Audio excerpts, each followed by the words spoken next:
Hoy estamos en el espacio colaborativo Cuidados que Transforman con Luis Andrés Jimeno Feliu. Él es especialista en medicina familiar y comunitaria, es coordinador del Grupo de Inequidades en Salud, de Salud Internacional de la Sociedad Española de Medicina Familiar y es profesor en la Universidad de Zaragoza. Ha vivido y trabajado en República Democrática del Congo, en Vallecas, y actualmente está en el casco histórico de Zaragoza. Es optimista y cada día tiene más preguntas y menos respuestas. Muchas gracias, Luis.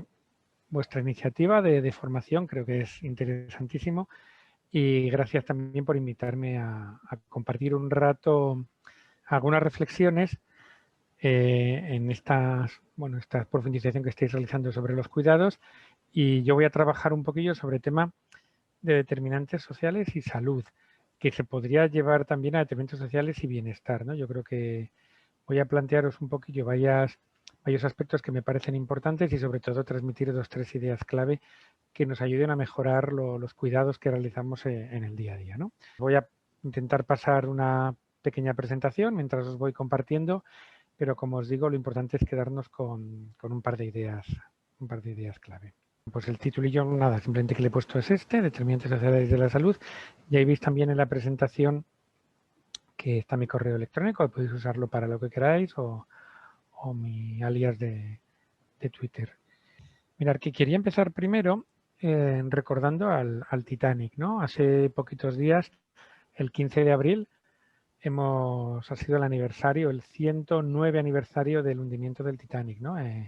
Quien más, quien menos ha visto la película con Leonardo DiCaprio y todas estas personas, la película tan épica y tan emotiva, ¿no? De cómo este barco que se consideraba insumergible, un gran avance de la tecnología, pues en su primer viaje desde Inglaterra a Estados Unidos chocó con un iceberg, se hundió. En aquel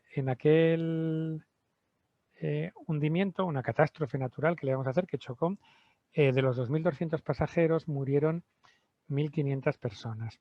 Entonces es interesante recordar que es una catástrofe, ha habido un montón de muertos, pero incluso las catástrofes no se distribuyen de una manera equitativa.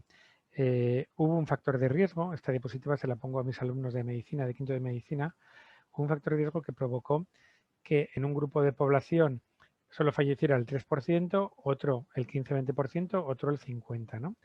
¿Cuál fue ese factor? Pues como podéis ver aquí abajo, no fue ni la edad, ni si sabían nadar o no, ni el sexo, ni la obesidad, fue simplemente el tipo de billete que llevaba cada uno de estos pasajeros y pasajeras. Es decir, los de tercera clase fallecieron mayoritariamente y los de primera clase prácticamente ninguna, ¿no?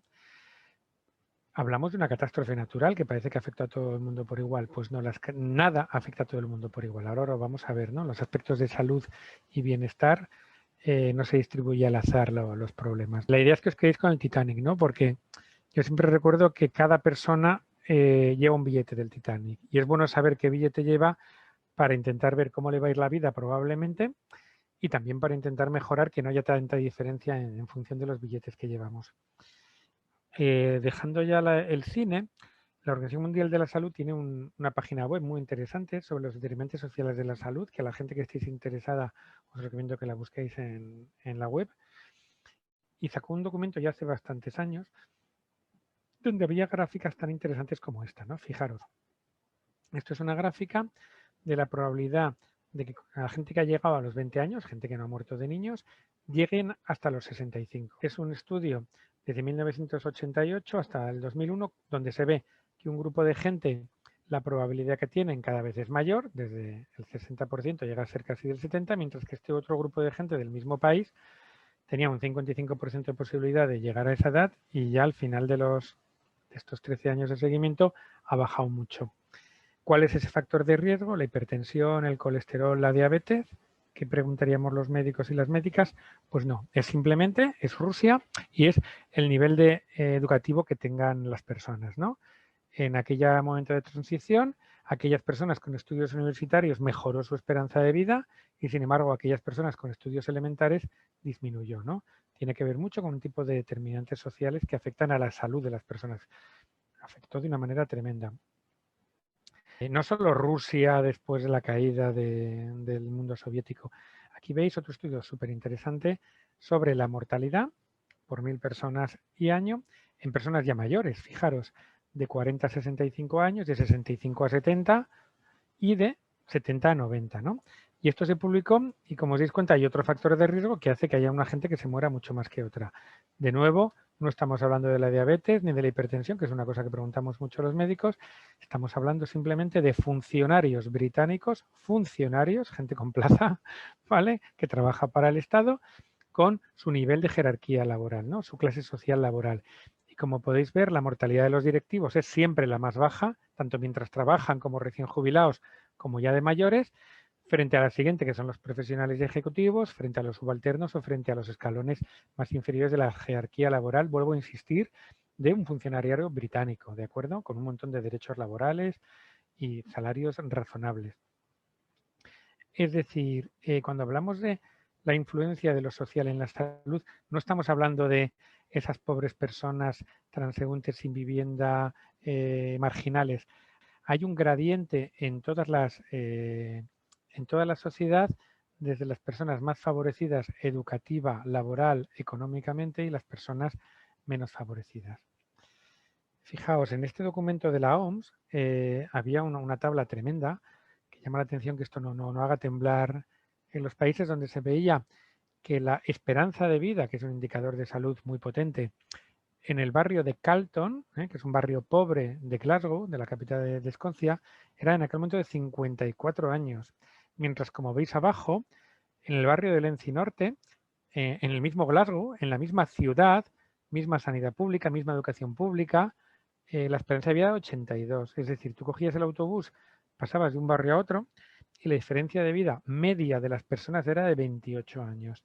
En aquel momento, la esperanza de vida en la India era de 62, en Filipinas de 64, en México 72. Es decir, estamos hablando de Unión Europea, de un país rico. Hay las desigualdades sociales que provoca la pobreza, como ya veremos ahora, que os explicaré, o los determinantes sociales, no son capaces de ser compensados ni siquiera con una sanidad, una educación pública o unas pensiones públicas. Van mucho más allá de eso y suele estar muy silenciado, como ahora veréis. Mirar, en España se ha hecho ya varios trabajos y, por ejemplo, aquellos que seáis de Barcelona o de que conozcáis Barcelona, los vecinos del Raval mueren 8 años antes que los vecinos de Sant Gervasi. 8 años, no son 28 como en Glasgow, pero son esto. ¿Y eso es mucho o poco? 8 años de esperanza de vida. Pues eso os puedo asegurar muchísimo. En Madrid se hizo un estudio similar y también salen 8 o 10 años, aunque a mí me gusta mucho esta expresión que hace un compañero, Javier Segura, que es un salubrista de Madrid, donde calculó la mortalidad por barrios, ¿no? Y entonces hizo un tema estadístico que se llama razón de mortalidad, donde calculó la mortalidad media en Madrid y fue calculando la diferencia que había entre la mortalidad media y la de cada barrio, ¿no? Entonces, cuando divides esas dos mortalidades, sale una cifra que es la razón de mortalidad. 2 quiere decir que en ese barrio la mortalidad es el doble que en la media de Madrid.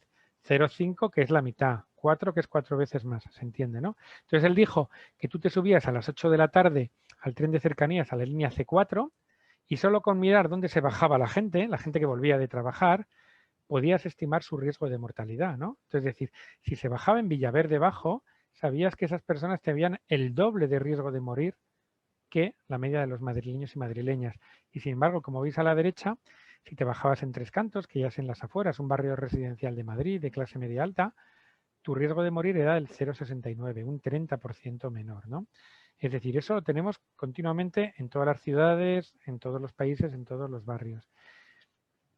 Hace muy poquito, unas mejores revistas del mundo, el JAMA, publicaba la asociación entre ingresos y esperanza de vida en Estados Unidos y daba unas cifras distribuía a la gente por centiles, o sea, dividía a los hombres y mujeres en 100 grupos por renta per cápita, y aquí lo tenéis, la esperanza de vida del 1% que más ganan, del 1% que menos ganan, del que está en el puesto 10, el que está en el puesto 20, en el que está en el puesto 50, y como podéis ver, las diferencias entre el centil que más gana y el centil que menos gana, en hombres es de 14 años, y en mujeres de 10. Estados Unidos, publicado hace 4 o 5 años. Esto se publica y casi no sale en las noticias, ¿eh? Es muy curioso lo poco que sale. Esto son publicaciones científicas, serias. Y lo que os decía, ¿esto es poco o es mucho? Pues fijaros, sabéis que quienes seáis mujeres de edad media o quienes tengáis familiares en esa edad, se hacen siempre las campañas para prevenir el cáncer de mama, ¿no? Femenino, porque haciendo las mamografías intentamos detectar precozmente el cáncer de mama porque suponemos que si lo detectamos precozmente vamos a mejorar la esperanza de vida de esas mujeres, ¿no? Y animamos a hacerlo, mandamos las campañas, está incluido en la sanidad pública, os mandamos las cartas. Si alguien no se lo hace, seguro que un familiar, un amigo le dice, pero mamá, estás loca, que cómo es que no te haces la mamografía, que te vas a morir.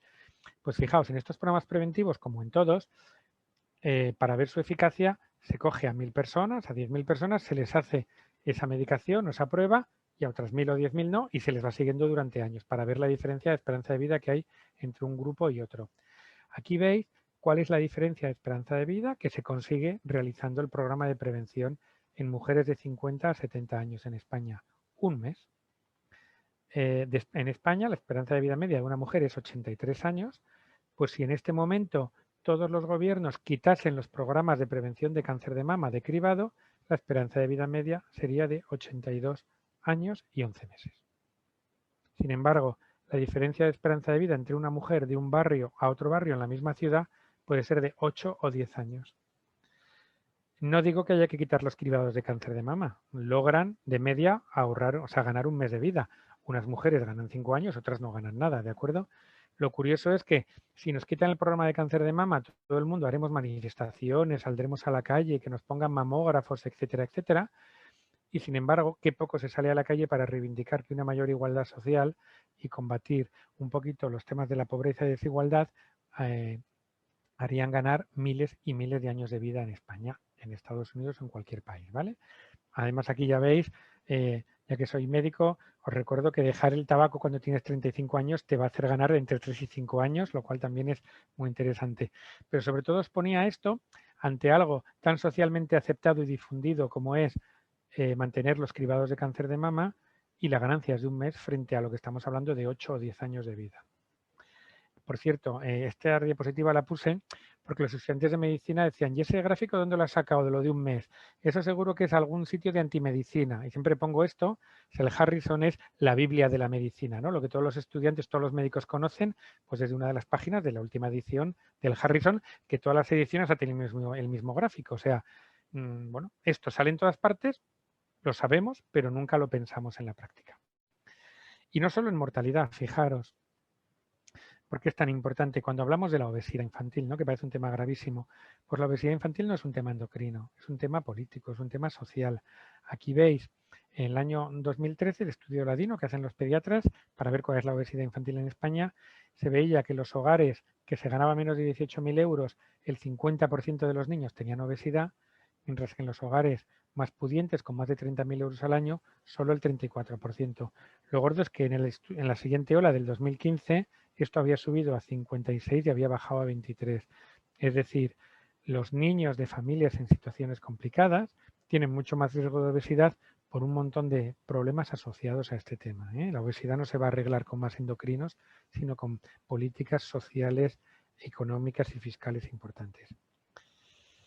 Como estabais gente de diferentes gremios, esto se ha visto en diferentes enfermedades de todo tipo. Aquí veis, está en inglés, pero bueno, ACVs, infartos cerebrales y hemorragias cerebrales. Aquí ponen como uno la probabilidad de que ocurre en alguien del decil del 10% más rico de una población y como el segundo 10%, el tercer 10%, cada vez tienes mucho más riesgo de tener infartos cerebrales o hemorragias cerebrales. Tiene que ver con muchísimas patologías.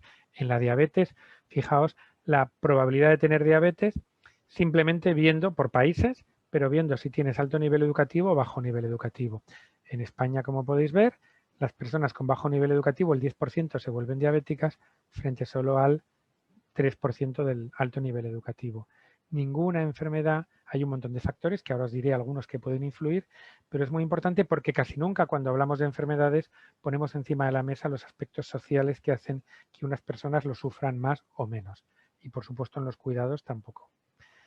Y en este sentido, aparte de mortalidad, hablar de una serie de enfermedades, también no quería dejar de recordar este trabajo, que es ya de hace muchísimos años, se publicó en el 2003 y me parece súper interesante. Fue un estudio que hicieron en Inglaterra, un sistema educativo bastante razonable, donde pasaron unos test cognitivos de desarrollo cognitivo temprano a niños a los 2 años, ¿de acuerdo? Y los pusieron entre los que puntuaban entre el 90% mejor, o sea, los niños que aparentemente genéticamente habían salido mejor dotados cognitivamente, y otros los del 20% peor. Y los fueron siguiendo con estos test durante 10 años. Y simplemente los diferenciaron con niños con familias de alta clase social o de baja clase social. Y fijaros, los niños que habían puntuado bien al principio y eran de familias con recursos, se fueron acercando a la media, pero siempre puntuaron muy bien, sobre el 70%, o sea, estaban en el 30% por encima de los demás, ¿de acuerdo? Si pusiéramos a 100 niños por evaluación cognitiva, entre los 30 mejores. Sin embargo, los niños que habían puntuado muy bien al principio, pero cuyas familias no tenían recursos, fueron bajando y al final puntuaban el percentil 40, o sea, por debajo de la media. Niños aparentemente con buen bagaje genético.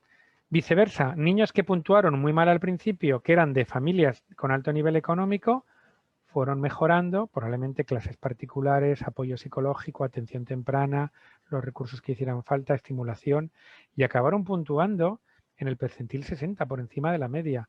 Y aquellos niños que ya comenzaron bajo, mejoraron un poquito de media, pero siguieron puntuando siempre bajo, ¿de acuerdo? Es decir, esto que a mí siempre me ha parecido brutal, ¿no? Porque parece que la escuela es la solución que ayuda a todo el mundo y quita las diferencias. Incluso hablamos de una escuela europea, de un sistema público de salud. Me encanta cómo lo reflejó este chiste que leí una vez, a mí me gustó mucho, que decía, si buscas las causas del fracaso escolar en el cerebro de los niños, con resonancias, con pruebas analíticas, te lo consideran ciencia y te lo publicarán como divulgación. Si lo buscas en el contexto socioeconómico del niño o de la niña, lo considerarán política y dirán que eso es ideología. Pero es fundamental que esto lo tengamos encima cuando hablamos de este tipo de problemas. Y este dibujo lo expresa muy bien. En este escalar hacia el desarrollo cognitivo, que siempre es dificultoso, que requiere esfuerzo, por supuesto, hay niños que suben de escalón en escalón por medio de otras pequeñas escaleritas de billetes de sus padres, que lógicamente hacen lo mejor por ellos y si tienen problemas intentan ponerle un profesor, llevarle a una academia, hacer lo que haga falta, comprarle libros, estimularlo, y otros niños que sin tener la más mínima responsabilidad tienen que subir como pueden esos escalones de dificultad y probablemente se van a quedar atrás. Entonces yo creo que este gráfico explica muy bien. Esto también el gobierno noruego hace unos años puso este dibujo que me parece muy gráfico de si todas las personas tenemos las mismas oportunidades de tener buena salud y como veis, unos corren sin nada más, otros llevan una mochilita en la espalda y otros llevan una mochilita más tienen que pasar una carrera de obstáculos. Esto es lo mismo expresado, yo creo que ya lo he contado. En esta parte simplemente quedaros con esta idea que me parece muy importante. Yo soy médico de familia en el Casco Histórico de Zaragoza y esto lo llevo todos los días. Hoy mismo he tenido 2 pacientes como esto, ¿no? Que no madre, que no tengo depresión, que lo que tengo es un trabajo de asco con un sueldo de mierda, ¿no? Esto no se resuelve con antidepresivos, esto no se resuelve con tranquilizantes, ¿no? Tenemos que darle una vuelta a todo ese tipo de cosas. Vale. Esto es lo que la gente que sigue del mundo sanitario siempre se ha llamado que son los determinantes sociales de la salud y que hay que tenerlos presentes y son temas tan importantes como la educación, el ambiente laboral, las condiciones de vida y trabajo, el desempleo, el agua, la atención sanitaria, por supuesto, la vivienda, las políticas laborales, ¿no? Las redes sociales y ya luego aquí en el centro de los determinantes ya no son los sociales, sino ya son de acuerdo a la edad, el sexo y la herencia, ¿no? Pero es muy importante cuando veamos un paciente no solo nos fijemos en el sexo y la herencia, ni en sus estilos de vida, que muchas veces vienen determinados por su situación y son condiciones de vida, sino por condiciones laborales, etcétera, etcétera. Como dice un conocido, Rafa Cofiño, tu código postal es más importante que tu código genético, ¿no? Ahora que está de moda el código genético. Es más importante saber dónde vive alguien, por lo que supone eso de nivel de renta, educativo, etcétera, que el código genético. La idea clave yo creo que ya os lo he transmitido. Hay un montón de factores que en cada enfermedad lo desencadenarán. Y ahora quería dar 3 minutos sobre otro aspecto más. No solo es el nivel económico. Hay estudios que dicen, y estos 2 investigadores son de los que más lo han estudiado últimamente, que es Kate Pickett a la izquierda y Richard Wilkinson, que nos comentan que sobre todo además es la desigualdad, no solo ya la pobreza, sino la desigualdad. Y hay un montón, tiene este libro que es maravilloso, que lo explica muy bien, y lo explican, a ver si soy capaz de explicarlo en 3 minutos con estos gráficos. Fijaos, la curva de Preston es una curva que analiza simplemente cómo la renta per cápita está aquí y cómo la esperanza de vida aumenta a medida que aumenta la renta per cápita. Y como podéis ver, hasta 10.000 euros sí que realmente que estos países aumenten la renta per cápita hace mejorar mucho la esperanza de vida. Pero llega un momento a partir de 10.000, 20.000 euros que no por tener más renta per cápita en un país, la esperanza de vida ya cambia tanto. Veis que se aplana muchísimo, ¿no? De hecho, esto es una foto de esa parte de la derecha donde todos los países están muy igualados, no cambian, ya no parece que por ganar más tengas más esperanza de vida. Entonces, muchos investigadores como Wilkinson y Pickett estudiaron qué podía asociarse a mejorar la esperanza de vida en los países ricos. Y encontraron esto, fijaros, hicieron un indicador múltiple de salud en el que incluía esperanza de vida, nivel educativo y mortalidad infantil, homicidios, personas en prisión, nacimientos en adolescentes, confianza pública, obesidad, enfermedad mental, etcétera, etcétera. Y eso lo pusieron, pero ya no por renta per cápita de los países, sino por el índice de desigualdad de cada país. Hay varias maneras de medir eso, cuán desigual es un país u otro, y entonces sí que vieron que, fijaos, como todos los países, ¡buah!, se crea una recta estadística casi perfecta. Como a mayor desigualdad, peores indicadores de salud y calidad de vida. Y a menor desigualdad, mejores indicadores, ¿no? Es decir, es brutal que en los países ricos ya lo importante no es crecer mucho más ni aumentar la renta per cápita, sino que no haya grandes desigualdades. Esto lo descubrieron con este indicador y con casi todos los indicadores que han estudiado. Aquí veis el indicador de mortalidad infantil, es lo mismo. Tú lo marcas y cuanto más desigual es un país, por un montón de factores que hoy no podemos explicar y no es el objetivo, empeora cuanto más desigualdad hay, más mortalidad infantil.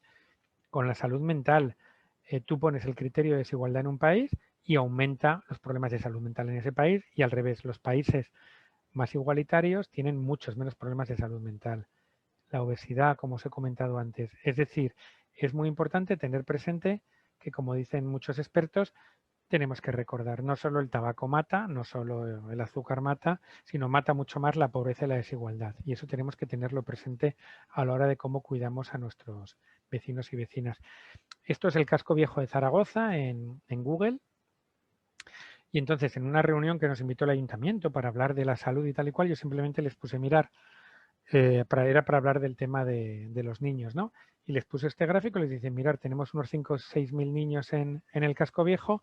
Bueno, que sepáis que estos niños, por vivir en un entorno de exclusión económica y educativa, van a perder 46.000 años de sus vidas. Entonces, bueno, se me quedaron así los concejales y tal, porque de esto no se habla, no esperaban que hablásemos de vacunas o de tomar la tensión o del colesterol de los niños, y no, la desigualdad social provoca eso de media. Y les decía, y si tenemos en cuenta a todos los vecinos y vecinas de este barrio, esta gente va a perder 400.000 años de vida en un barrio que no se tendrían que haber perdido.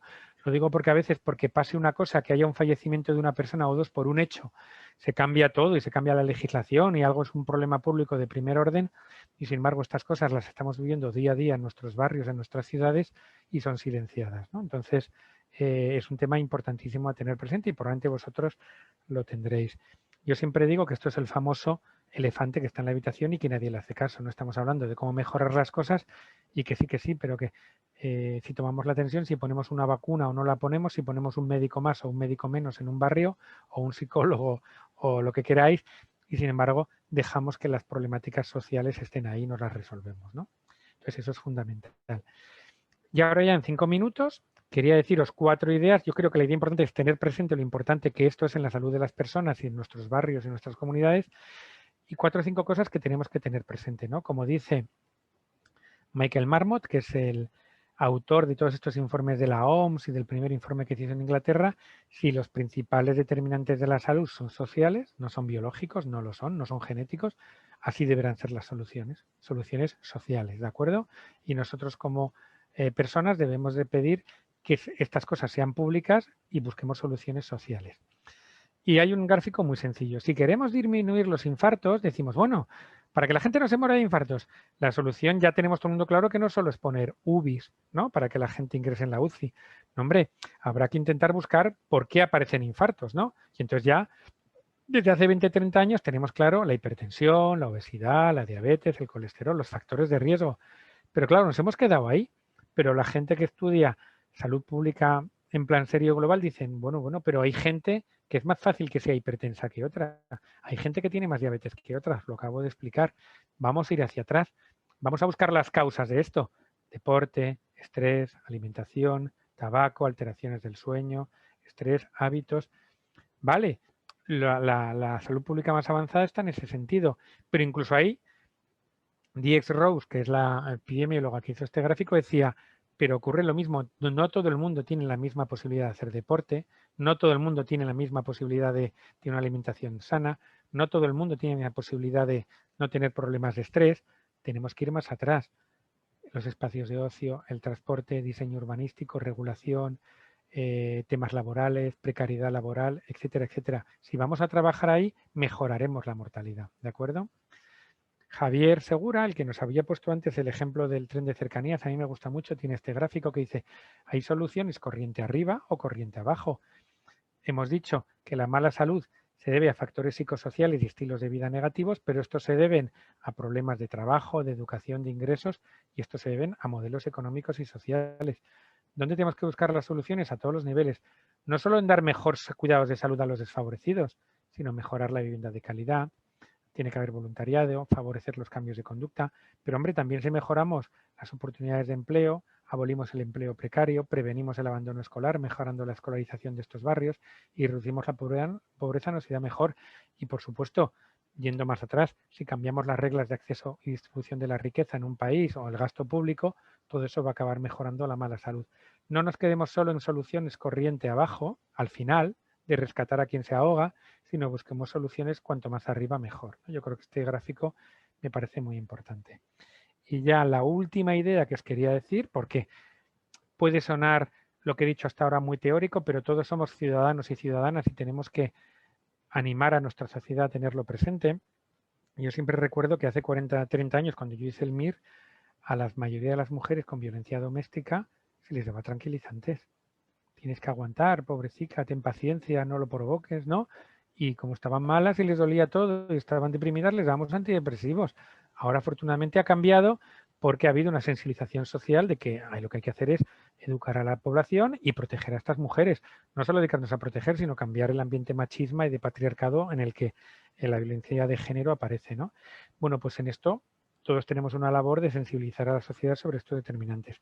Pero incluso en nuestro día a día, hay una cosa que se llama la ley de cuidados inversos, que con esto voy a acabar. Mirar, Julián Tudorjar, que es un médico que trabajó en una zona minera hace muchísimos años, publicó en una de las mejores revistas del mundo, hace ya 50 años, la ley de cuidados inversos. Y este médico decía, el acceso a la atención médica de calidad disminuye en proporción inversa a su necesidad en la población. Es decir, quien más la necesita, menos la recibe. Y quien menos la necesita, más la recibe. Y además esto se cumple más intensamente donde las fuerzas del mercado son más intensas. Es decir, cuando estamos trabajando los sanitarios en servicios sociales, etcétera, etcétera, solemos dedicar más tiempo, más recursos a las personas más favorecidas, que son las que menos enfermas están. Aunque no nos demos cuenta, hay miles de estudios que lo aseveran. Pequeños gráficos. Mirar, consultas. España no estamos muy mal en consultas que nos han podido llevar adelante por costes, ¿de acuerdo? En la OCDE, el 10% de los pacientes dices que no han podido recibir alguna consulta por los costes. España estamos muy bien, en el 3%. Pero si nos vamos, esto sería, por ejemplo, en general atención médica. Estamos razonablemente bien. De las 6 grupos de población que se divide por clase económica, los más pobres, solo el 5% dicen que se han quedado sin atención médica por su pobreza, frente al 1% de los más ricos. No hay una gran diferencia. Pero si nos vamos a algo que sí que hay que pagar, como la atención bucodental, fijaros, el 22% de las personas más excluidas no han recibido la atención que necesitaban, frente al 3% de las que tenían más posibilidades. ¿De acuerdo?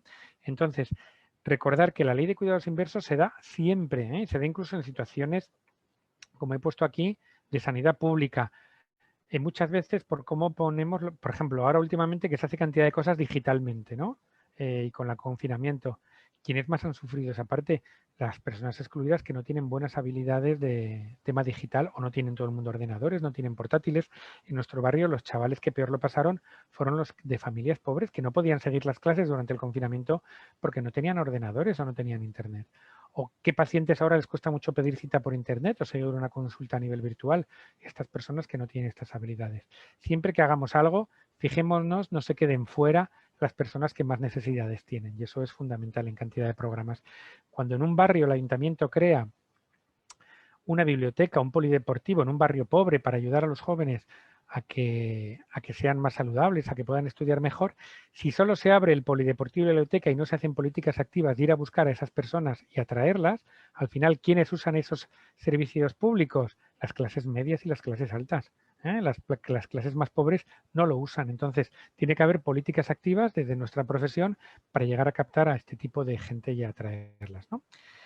Y entonces, y aquí ya acabo, perdonar que me he ido a media hora, una cosa que siempre me ha hecho mucha gracia, de estos son los típicos 10 consejos que damos cuando es el Día de la Salud, ¿no? No sé si los veis, no fumar, mantener dieta equilibrada, sea activo, practique sexo seguro, tenga cuidado con el alcohol, tenga cuidado con el sol, con la carretera, sí, pero realmente con lo que os acabo de explicar, realmente el Ministerio de Salud, cuando es el Día de la Salud, no tendría que lanzar este mensaje, tendría que lanzar este otro mensaje que escribió un periodista y que tiene toda la razón del mundo. Esto se hizo en Estados Unidos. Decía, no sea pobre, no tenga padres pobres, tenga un coche, porque en Estados Unidos, por cómo son las ciudades, para ir a trabajar te hace falta un coche. No trabaje en un puesto estresante en el que no le paguen lo suficiente. No tenga una vivienda de mala calidad. Tenga suficientes ingresos, al menos, para poderse permitir unas vacaciones extranjeras. Esto es lo mismo, en el contexto norteamericano nos referiremos a eso. No pierda su trabajo y no entre en desempleo. Si está enfermo o discapacitado, obtenga, por favor, todos los beneficios a los que tenga derecho. No viva al lado de una carretera principal o de una fábrica contaminante, y esta última, que me parece muy triste y muy real, aprenda a rellenar los formularios complejos de subsidio de vivienda antes de quedar indigente. Muchísimas veces también en España mucha gente tiene derecho a cosas, pero la burocracia es tan compleja que se quedan fuera de muchos tipos de ayudas la gente que más lo necesitaría, ¿no? Entonces, el resumen de la pequeña charla de hoy sería que deberíamos trabajar siempre con esta clave de determinantes sociales de la salud, ¿no? Y gráficamente podría ser esto, ¿no? ¿Qué es igualdad? Dar a todo el mundo lo mismo, pero ¿qué ocurre? El que está mal no le resolvemos. ¿Qué es equidad? Dar más a quien más lo necesita. Esto sería equidad. Las tres personas pueden disfrutar. ¿Cuál es la realidad? Que el que más tiene, más le damos, y el que menos tiene, peor lo tenemos, y que incluso, ¿qué sería la liberación? Sería quitar para todo el mundo estas dificultades que nos impiden disfrutar de nuestra salud o de nuestras capacidades humanas, ¿no? Y bueno, pues como trabajáis en temas de cuidado, yo lanzaría esta pregunta para que os hagáis, ¿no? ¿Cómo transforman vuestros cuidados nuestros cuidados, ¿no? ¿Ayudan a crear situaciones como liberación o como equidad? ¿O simplemente se quedan en esta igualdad de hecho? Nosotros tratamos a todo el mundo por igual y eso sería también un error. O incluso lo que es peor, hacemos cumplir la ley de cuidados inversos. Muchas gracias.